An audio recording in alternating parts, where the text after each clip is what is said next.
Guys, welcome back. Obviously, it was a longer break. We needed to, you know, think about what happened in the first game, obviously, and you know, to hope that will not happen very soon. That happened last game.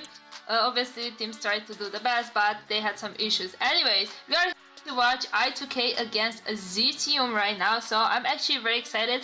We talked a little bit before this short break, right, and we heard kind of what they and Verdict thinks about it. Now I'm curious what you guys from the chat thinks about it, and while you do that, you can also check Verdict's treasure boxes, obviously on his channel. They are there, and you can actually win cool stuff beside Elixir, right? So yeah. We have I2K against Xitium. Verdict, can you read the bans, please? Yeah, we'll go over it. We're going to start things off with a little bit of standoff, hardpoint, followed by one of the best maps for Search Destroy. That's right, ladies and gentlemen. We're heading down to Cuba for a little bit of firing range. A little practice shots coming through. Not to practice about this. This is official. Game number 3. It's going to be a fan favorite and a Day and Verdict favorite and a god-awful choice for Deanna. That's right. Control raid. Nonetheless, Hacienda and Takeoff are banned. That's fitting. I like Hacienda. Takeoff, it's hit or miss. Pure Fire and Sparrow, they're off the tables. With that being said, we're going to be seeing Annihilators reign supreme. Was hoping we get to see some Grav Vortex action earlier. Unfortunately, we didn't get a chance to do that because we didn't see a hard point.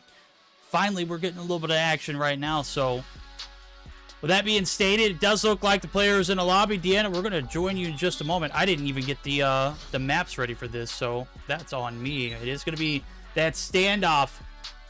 Hard point now is we're going to go ahead and head right over to it.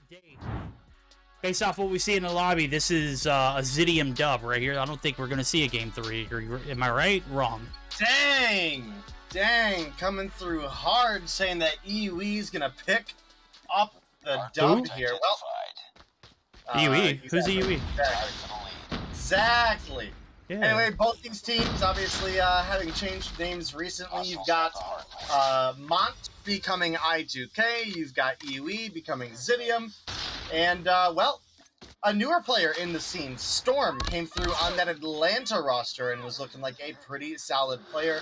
And Xitium has come through this week and picked him up. So, you know, this is it's definitely a big pickup for them. I think they're in a great position to have a solid match here. Again, I think the biggest thing for I2K is homies.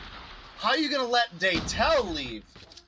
My goodness. Daytel and Nepal's, I mean, that was like a dynamic duo for the I2K roster that I think kept them in some closer games than we would have otherwise expected. So, kind of hard to say, though, because right now, I2K, one of the most dominating P1 standoff performances ever. I think I've ever seen. Yeah, ever recorded in the history of Mobile Mayhem. Right now, 55 seconds on the board. The bad thing is they failed to, you know, rotate to new. Lob, he's got to do a better job playing his life. He's going to run right to 3 players. And nonetheless, other than that rotation, everything has been spot on. Right now, they're going to give up a lot of points. Unfortunately, for the Cluster Strike, it's not going to have any value. Literally on the outskirts of the zone.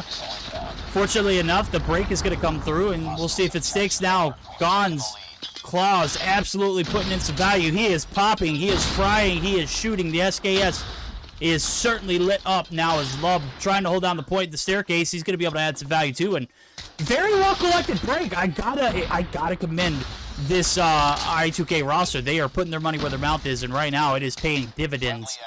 Life's going to be played by Gons. He's going to peek the corner. He is going to find another unsuspected victim before he finally falls victim to a little bit of CBR action himself. Aper! Big yoink on the lifetime! But it is going to be taken down. The precision is going to be burned, and that is going to be a big score streak down the drain for I2K. Nonetheless, the scoreboard is 7-24. 2 score streaks, the Cluster and the Goliath. But at this moment, I mean, they don't really have much to complain about, do they?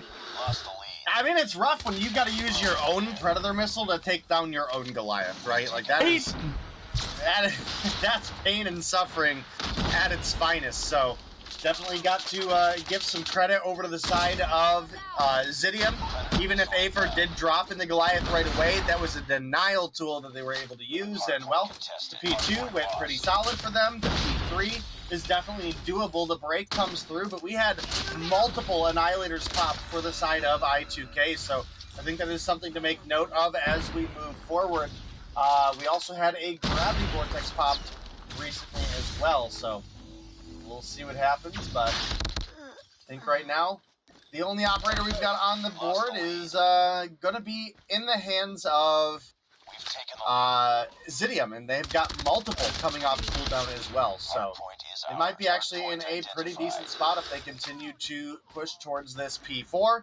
Obviously, this is one of the biggest money hills in all of COD Mobile, and man, I gotta say, had some great rotations out of I2K, even without you know, what I would say is the strongest player they had on their team, which was Daytel at the time. I agree. They're looking strong here.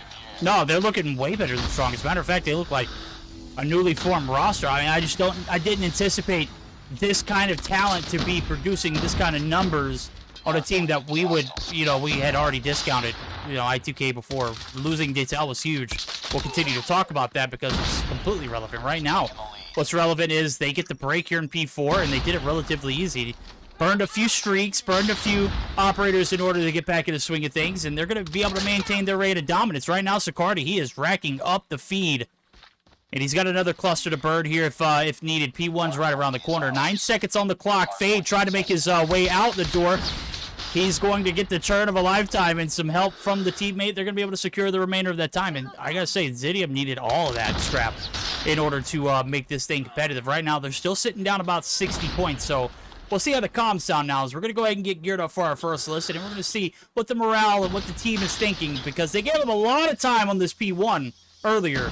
Are they going to do the same exact thing? Well, let's queue in to find out. Right dead, right dead. I'm peeking onto site. I think they're broken side. One box is on board. Yeah, one mid street. One CT, one CT. We still have spawns, it's fine. We got spawns on that still. Focus breaking point now. Yeah, I'm still spawning blue. Yeah, push him. No. Broken side point, broken side point. Granny. Yeah, how's he like that? What the fuck? Oh, still inside. Jungle section. Yeah, he won. Tried me. I'm in the corner. Just died. Broken side point. Yeah, going. They're broken.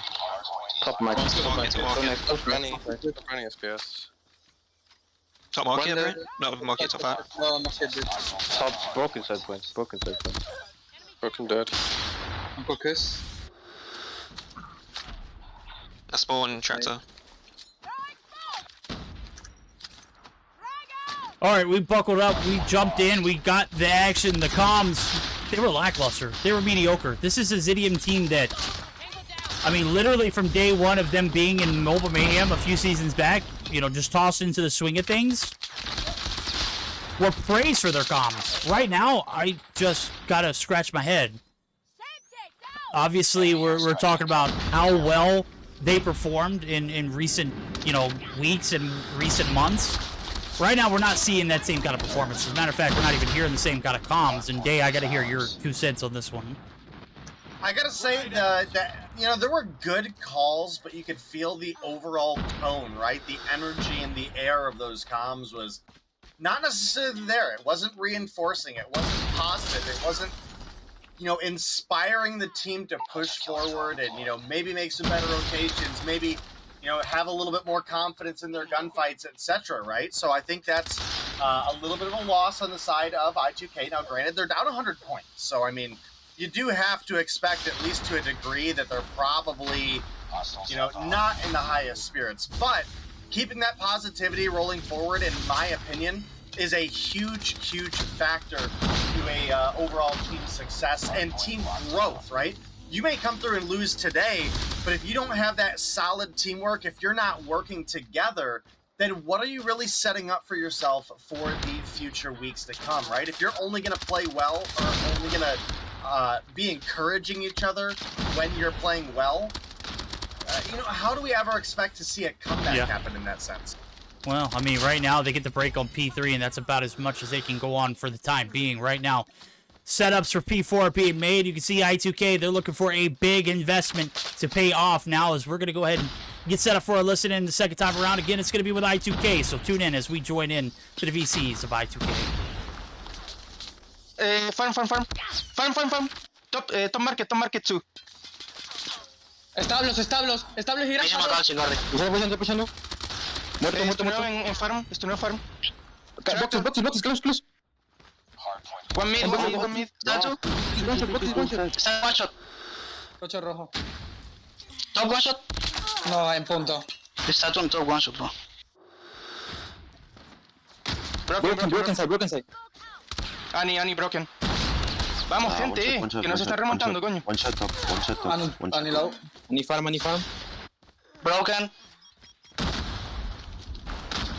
Uno top. Any dead. Top low. Uno siguiente. Hay uno boxes. The right side. Dead. No, right side. One. Boxes.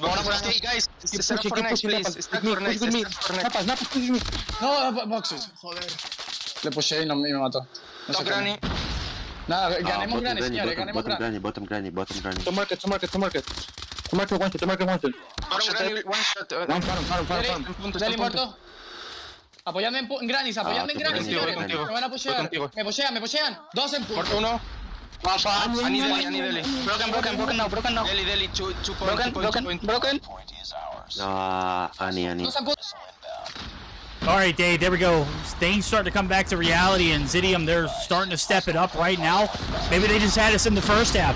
I2K, they have not been successful. The botched P4 rotation, their early setup, they give up a massive amount of that rotation on P3 top blue, and they fail to secure anything off of P4. What the hell's going on?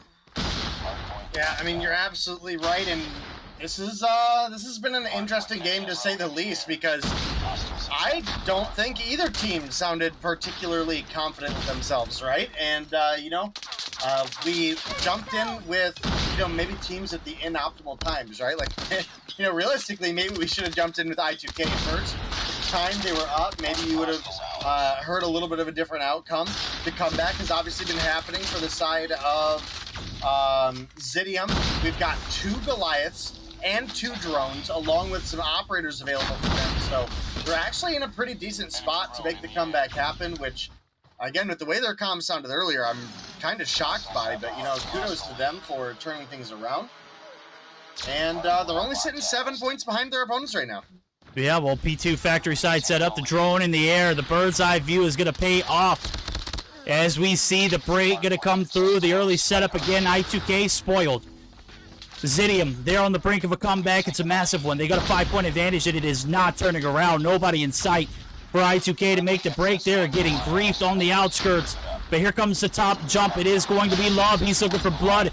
He wants more. The corner is not safe. Kree going to get dropped. Guess what? We're going to get a little bit of yoinking going on over here. Razzle going to be able to dash away through. It is going to be able to get the break and the steal of the Goliath himself. And I2K, they are looking to hold off this comeback right now. Only 8 seconds left. Nobody's going to be able to win here. The P3 rotations are going to be massive. And with this Goliath already down to 10%, it is not going to happen. Karma's going to be able to hop his Goliath. No yoinks there. And the second may have been the saving grace for Xitium. Well, certainly looking like the case right now. They've only got 10 points to go. Verdict, they've got a Goliath in on the hill, and I don't think the comeback is possible to happen here. You got a little bit of test action. You can see that Goliath is pushing up for Karma. He's going to find the 2 kills. They're still swarming on and Fade pushing in behind. Finds 1, finds 2.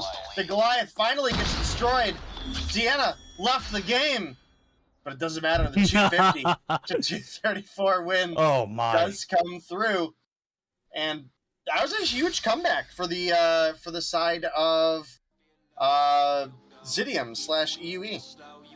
I mean, that was a much-needed game. And I'll tell you why in just a second. This hardpoint was all Xitium's to win to begin with. It was one of those maps that we did not even anticipate to be this close. Luckily, we got more than enough of a banger out of that one to make up from our first series of the night, ladies and gentlemen. Well, I don't know. I don't know if we'll ever be able to, you know, we're down pretty catastrophically right now. But that performance was certainly a much-needed one right here. If I see this hardpoint go in favor of I2K, knowing how well they've been playing Search and Destroy recently, that's going to be an easy 2-0 for them. Right now, it's a competitive one because we see the comeback down nearly 100-plus points and able to regain composure after that P4 rotation. It was more. Yeah, it was more. Yeah, it was, I think 84 to 199, I think is where I saw, like, the peak at. So, yeah, I mean, that's a hell of a comeback, to say the least.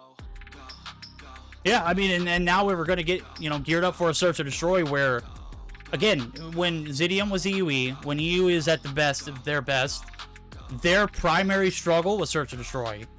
And it wasn't even close. I mean, you throw them in the lobby with mediocre sub or Search and Destroy players. Wow, mediocre. You know, I'm just saying, you throw them in with mediocre Search players, and there were several like plays that, you know, should be relatively easy for a team of this caliber. They were just struggling to make. Right now at Xitium, they're going to be able to take the hard point, but again, struggles of past. Obviously, this is not the same team that we remember, you know, from the first season of Mobile Mayhem when they joined. You know, week 3, where, you know, it was just like, hey, we need a team to fill the spot. They filled the spot, all right, and they made a big splash in this competitive scene. Right now, are they going to continue with those same struggles? Is this different team going to put up different results? Find out. We're going to go ahead and get geared up for it. As I mentioned earlier, we're going to be moving on to possibly one of the best Search and Destroy maps of all of COD Mobile. That is going to be that firing one. You got to go get your pizza? Yeah? I do, but I got to fix the match here. It oh, yeah, again, yeah. So... You got it. Yeah, we're Gucci. We're Gucci. Yeah, yeah. All right. Gucci Gucci duffel bags all around? Is that what you said? No? I think so. Okay. All right, cool. Cool. All right. We're getting geared up for it. We are ready to go. Oh, that's right. You're the admin. You're the one that starts it, so we don't even have to wait on anybody. Waiting. Oh, baby. Love it. There you go. All right, now I got stuff. You got this, though. I believe in you. I blame Robot. I do too. Yeah. Well, here we go. First round in firing range. We are going to see the attacking team be I2K. On the flip side of things, we've got Xitium. Hell of a comeback in the hard point. Can they put up a fight in this Search and Destroy? Are they going to be able to learn from past EUE rosters' mistakes? Now they are Xitium. They have shed their skin of that EUE. And what kind of downfalls they had. Right now, we're looking for the best foot forward. Sicardi, he is taking some shots. He's also delivering some fade. Not going to be able to get the clear on that other player. Nonetheless, they are going to continue to peek the angle. The jungle side building is going to be where we see the action. And MONT, a.k.a. I2K, MONT Gons. There we go. I don't know why he's got MONT in his name. Take it out, bro. 2 down. 3 more to deal with. Bomb making its way over to the A site. Again, I2K able to capitalize early on. We'll see if they can continue to do so now, as they've got the player advantage. They've got the bomb in a perfect position to go ahead and get planted. But here comes Storm. He's looking to call some mayhem himself. He's going to prevent the bomb plant from going down initially, but the trailer side is certainly a scrappy one. Kreese dropped. Gons absolutely frying right now. And 40 seconds on the clock. Afer and Storm are left to reel it back in. Storm able to find one, but he's going to get dropped almost instantly. And a very undoable 1v4 here for Afer. We'll see what kind of effort he's able to put up. Sicardi going to win a big gunfight out in the open. I'm not a huge fan of that open push, but again, it does pay off. And first round does go in favor of I2K. All right, well, I missed a good chunk of that round, but not all of it. Got to see kind of the tail end and just some great coordination out of I2K that round. They ended up trading 5 for 2, so great organization. Obviously, you know, maybe a little bit of a questionable push in there at the end, but it does work out. Fade, you know, open up the first blood onto Nepal's. One of those over the firing range grenades coming through big for them. And maybe it's an opportunity for them to answer back with a round of their own. Russell does come through with a kill onto Storm, the recent pickup for this lineup here from that Atlanta roster, which I think Storm was, arguably the most consistent player on that roster, especially when it came to respawns, right? Oh, I completely agree. I think we saw their efforts in that first game, and obviously it was a game changer enough to make the comeback. Well, right now they got to reel it in and search and destroy. This has been their biggest area of opportunity right now. Razzle, oh my. This should be a free one. Fade, you should have dropped down, and it shouldn't have been a question. It shouldn't be extra shots. It should have been a free right on the outskirts of wood. Nonetheless, Razzle able to escape and play a little bit of his life, but again, it's a 1v4. Not much you can do in this instance. He's going to play a little bit of evasiveness for as long as he can, but it was only a matter of time for the collapse happen. Now, 1 round apiece for both of these teams. We've got ourselves a little bit of an even playing field. All right, well, good answer background out of the side of... Oh my goodness, these team names are so confusing sometimes. Xitium, yeah, thank you. Big answer background out of Xitium there to tie things up 1-1. We do have overtime enabled, so keep in mind, guys, you will have to win by 2. So we've seen a fair bit of search and destroys in Europe actually go quite far in.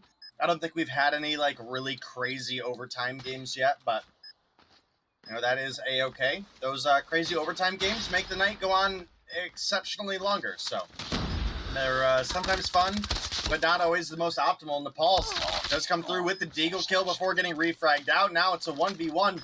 The new addition, MONT Gon's Claws versus Afer. Good game sense on the rotation out of Afer. Picks up the kill. And 10 seconds to go. Plenty of time to get the defuse. And that's another round win coming through for Xitium. I got to sit here and, praise the roster. Xitium absolutely frying right now. 2 rounds in a row. They've been able to take the momentum. They've taken, something that I didn't get a chance to see with EUE. They just couldn't get a grasp of how to play Search and Destroy proper as a team. Right now, we saw a massive comeback in the hard point, so the team coordination is definitely there. Comms may not have been on point, but surely you're down by 100+ points, right? Can't be too ecstatic. Right now, they've got a little bit of a lead. We'll see if they can capitalize on that now as we see the payoff round. It is going to be another conservative one here for I2K, and we'll see if it pans out. Karma, oh my. Through the jump is on the backside of 10. Going to be able to connect the dots. Love's going to get dropped. Oh, he's wanting more. Hit Naples. Oh, boy. He's going to be able to escape with his life, though. It's 10% health, and he is recovering. Now here comes the jungle push. One player to deal with. Afer trying to get the callouts. Where's the team at? He's going to be able to find one. He gets out of dodge. I don't blame him, bro. That is exactly what you need to do. Do the deed and get gone.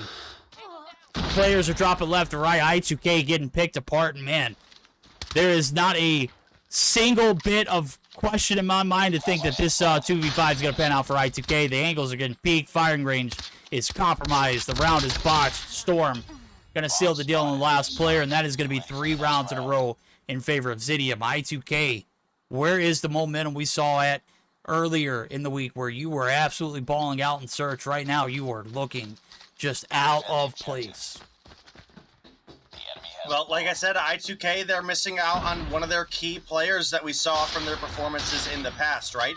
Daytel has gone over to Limitless, and, well, he's, one of those players that I said right from the start. I was like, this guy, he may not have been on teams yet where his,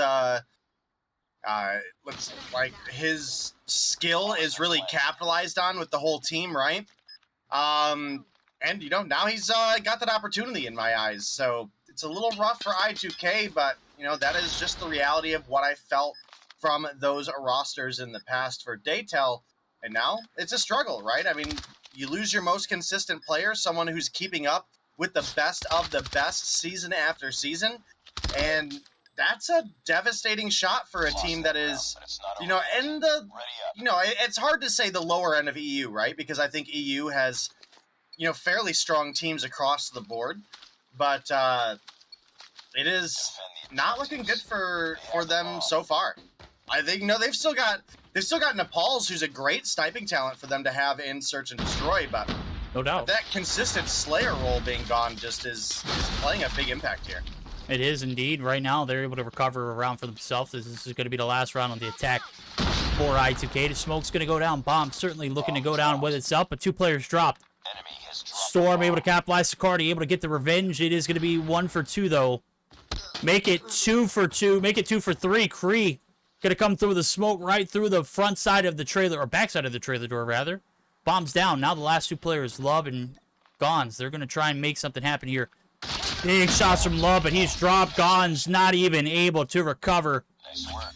And that is going to be a 4-2 lead. Flipping sides, as we'll see the attack strats come through for the sides of Xitium. Right now, bounce back rounds coming through in the clutch. Big dominant performance so far from, the comeback to this search and destroy start. Can Xitium, fulfill Verdict's 20 point, prediction from earlier? God, I'm still literally in shambles. Yeah, it was kind of funny how you were like, do you think I2K stands a chance here? And you were like all on board with Xitium. Yeah. And then it did not look good for a minute, dude. Trust. And, I think you made a good call. And sometimes Verdict's gonna get some dubs, okay, chap? Can't make Verdict take L's all the time. He won't tell you, but he asked me in the break before the match who I thought was gonna win, and I told him he should go with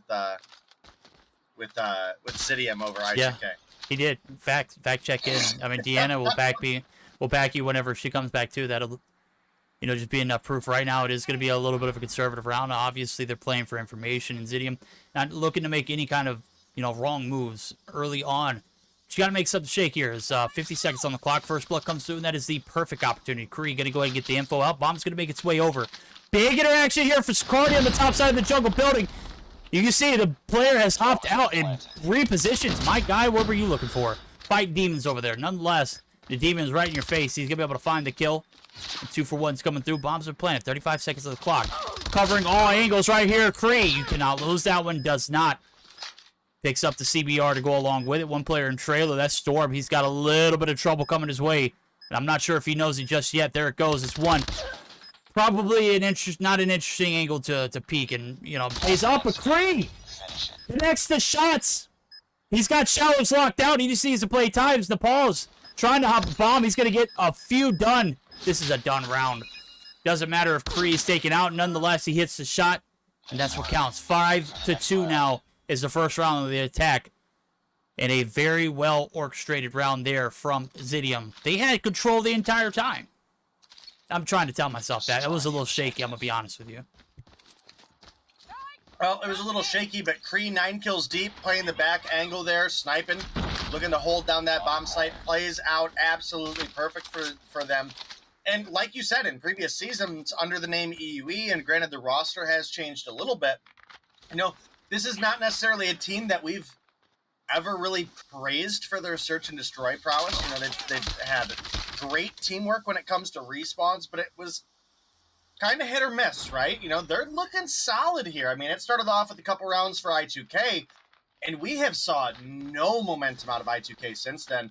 Oh, Kree, I'm not sure how that shot missed, but Nepal's able to pick up 1, was looking for another, couldn't quite get it to connect, and is going to dip back as he was taking shots from Karma. The 4 versus 3 advantage is in favor of I2K. Well, scratch that. It's now a 3-2. A couple trades do come in. You got to be worried about Nepal's sniping here, Karma. Yeah, I mean, that's going to be drawing, a primary focus from Karma. He can't sit still in one corner. Nonetheless, he rounds another. There's another demon to deal with. It is Gods, who's going to be able to happily pick up his 11th and get this bomb defused. I2K, not too late to make a comeback. Obviously, 5-3, that's... I mean, if you can find three more, it was, something that we always, play to. Right now, it's a game to 7. Rules have changed. Game's still pretty similar. But with the way that the rounds go, you got 6 on the attack. Still relevant. I feel like if you can find 3, more, that puts you in position to at least have overtime opportunity. And anything can happen in overtime. Right now, first blood comes through. Gon's going to continue his reign of terror. Storm going to fall victim, and he has not produced the kind of results that we anticipated here in the search and destroy. But that's quite all right because he's primarily a respawn warrior. We'll see if it is going to continue the same as he's down this round. Gons, he's still up, and that's a problem. All right, well, a 4-2 advantage in favor of I2K is looking solid here. Nepal's and Karma each find a kill, and Nepal's over here still checking angles. Got to wonder where the comms from Claus was there. That he picked up the other player. But either way, slowly but surely, the comeback looking doable for I2K. It's now a 4-5 with the advantage still in favor of Xitium. And honestly, it has been a big step up for Claus coming through. I mean, he did not have a great hardpoint performance, right? I mean, I wouldn't say he had the worst in the lobby or anything like that. Yeah. But there was nothing flashy about what he brought to the team for hardpoint. Search and Destroy comes around. Dude's got 14 kills, and Nepal's is sitting on 6. Like, Nepal's is normally something we expect to pop off in Search and Destroy, and that has not been the case so far today. Well, I mean, I asked earlier, and Xitium delivered. We'll see if Nepal's will rise to the occasion right now, because going to need all hands on deck here for this comeback. It was 5-2 a few rounds back. Now it's 5-4. Things starting to get close. The bridge getting gapped. Oh, baby, Karma. Say my name. There it goes. 5 on the board. First in this round. And that's a big blood to pick up now. The biggest blood, the biggest fish is certainly... Oh, I don't know how you missed that one. Gone. Do you get him out of here? You get him gone. It's certainly a better chance for you to put yourself in a match point scenario. Right now, the cross is going to be called out. It is going to be Gon's on the SKS duty. He is trying to get anything and everything he can. Karma doubling back. He's got action underneath him. There's 2 players looking to make the push. It is going to be Razzle. However, Cry going to be able to make his efforts be felt, and that's going to be one more down. Gons and Naples are dropped. Make that another one as Karma finds the shots. Afer's dropped. And we've got 1 player left standing. It is the SKS Warrior and Razzle himself. He is trying to make something happen there. Sights look lovely, but the environmental even better. 6-4. Match point here for Xitium. Well, we found 4. We can find 4 more. I found the new saying, Verdict. That gets you up to 8. Your opponents be at 6. That's it. That's the one. It sounds horrible. I'm here for it. Yeah, I mean, it's definitely not as catchy as Find 3 and Find 3 more, but, I mean, the overall logistics of it pans out. Right now, we got a big A push all the way through the spawn sites, and guess what? Nobody's home. Why? Because they made the jungle side push. And we'll see if it pays off. There we go, Storm. Oh, baby, he didn't have much of an impact earlier, but my guy is picking up 2. This is absolutely a clutch round for the boys. And Xitium sitting pretty. Bomb planted, 35 seconds on the clock. It is a waiting game. Nepal's never stood a chance. Gon's going to put his name in the board, but it's not going to be enough. A 7-4 win in favor of Xitium. And I said it earlier, chat. Again, I am never wrong, right? 2-0 win for Xitium. Is they're going to be able to earn those fat 20 points. And started a bit shaky, but I never retracted my statement. I stood by it. Firm. Firm handshakes all around, Dave. You know what? That is something I can certainly give Wordix credit for, okay? When he says something, he will die on that hill no matter how wrong he's proven. But you know what? Today came through and had the big brain call. Had the absolutely big brain call. And, I think we were on the same page. Obviously, I was joking around earlier that, I tipped you off and they were going to win. That's not what happened, chat. Verdict was absolutely on the money. He predicted this one. And, I definitely believed in I2K to have some potential in this matchup. But I think, I got to stick with the main comment that I made earlier, right? We did not have Daytel here for I2K. Obviously, he's moved on to Limitless. I think that's a stronger, more well-balanced lineup for him. But it leaves the rest of the team in a really weird position where they have lost one of the most consistent slayers that Europe has to offer that's not on a top team already. And who do you fill that spot with now? Who do you add to this team that is going to drop 40 kills regularly in hardpoint and put up double digits in Search and Destroy as well? That's a huge L for I2. Yeah, those are big shoes to fill, and I don't think you're ever going to be able to put anybody in those shoes. I think you got to go around it, and you've got to work to find 2 players who can capitalize that same kind of.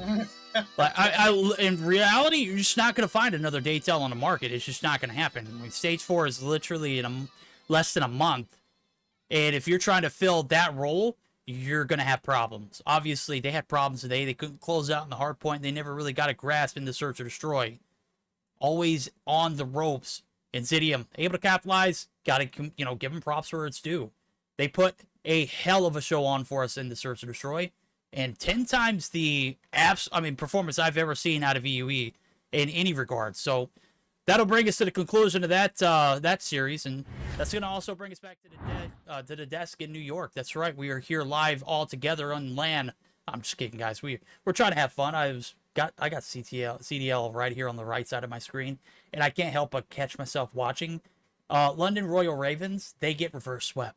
They're going to be moving on to the loser bracket. That is so tough. Anyway, Deanna, hell of a series we just saw. Hell of a comeback in the hard point. Hell of a search or destroy performance to cap it all off. We're midway through, and we've already had one banger. We had a scuffed series earlier, but we won't talk about that one. Right. Today still got, a chance of being great, right? Yes, indeed. They really have. Hopefully, yes, indeed. Possibly. But yeah, possibly, yes, indeed. But yeah, I was, when I started watching, obviously when the harping game started, I was like, damn, I2K just have like a good luck with the roster. They actually had a good, they did a good job with the roster, like they were like in the lead, and then bam, Xitium just comes and just like get them, even if they got their how I said last week, robot. Once I said robot because I didn't know how to say Goliath. Yes, even if they had their Goliath like yanked from them, right, they still managed to win the harp round. And I was like, I don't know if you couldn't see my face, but I was like, oh my god, how, thanks god. And then obviously the S&D, I do remember Xitium and their rosters, they were like very good S&D players, and I always saw them performing very good, especially in S&D, and I was not thinking that actually I2K gonna have a big chance, but they were still kind of close. Okay, I saw at some point they were like, they had 2, 3, 4, and then, I was thinking that maybe it was 200 to 80 at one point. Woo! S&D. S&D, oh yeah, Oh, S&D. Okay. Don't scare me, I'm sorry. I was about to say that was not close. That was UE versus Cygnus level throw. In all honesty, I mean, oh, yikes. Maybe not that bad. I think that was what, 226 to 34.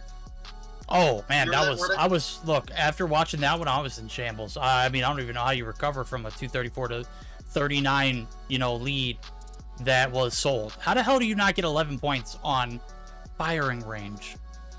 At any rate, I mean, that's neither here nor there. I mean, that cell wasn't as, the cell that we just watched wasn't as big as that, but I think after watching that search or destroy performance, you needed that hard point win, obviously, because Xitium, they brought their A game in the search, and it was not a good sight towards the end. Oh, during the cast, you guys said that, verdict they get a lot of L's, right? When in this kind of cases. Last season, when I was casting Mobile Mayhem for girls, he actually, tricked me, and I got a lot of L's too. So I want to ask some advices. Yes, tricked Sounds me, accurate. yes. That sounds like something they would do. So, do you have any tips in, in the future to outplay these tricks from Day? You can't out-trick the trickster. Tricks, like I tricked her. You can't out-trick Day. She wanted to compete. She was voting for one team. I was voting for the other team. And, that's on her. It sounds like he got baited. It sounds like he got baited.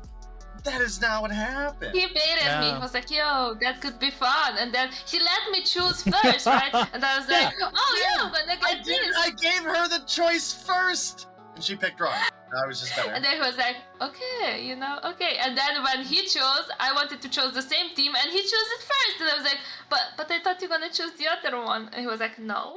No, like, okay. I'm sorry. I can't let you have the right answer. That is typical Day. And even when Day is wrong, my guy will, just like I am, he will die on the hill. Yep. Look, we've died on that hill so many times. I'm just resilient to, being tossed up there to be bait. So I've kind of just accepted it. And, it is what it is.